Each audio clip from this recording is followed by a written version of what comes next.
क्या आप जानते हैं भारत में एक ऐसा गांव है जिसका नाम रामायण की बेहद प्रसिद्ध कथा से जोड़ा जाता है।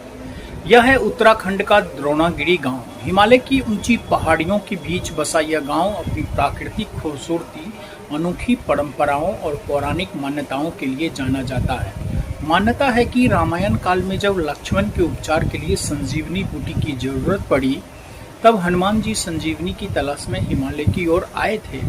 द्रोणागिरी गांव को इसी कथा से जोड़कर देखा जाता है। कहा जाता है कि यहाँ की पहाड़ियों और स्थानीय परंपराओं में आज भी इसी पौराणिक कहानी की झलक देखने को मिलती है। लेकिन द्रोणागिरी सिर्फ मान्यताओं के लिए खास नहीं है। यहाँ का शांत हिमालयी वातावरण और खूबसूरत प्राकृतिक नज़ारे भी लोगों को आकर्षित कहीं न कहीं करते हैं। तो क्या आप द्रोणागिरी गांव की इस रहस्यमयी कहानी के बारे में पहले से जानते थे?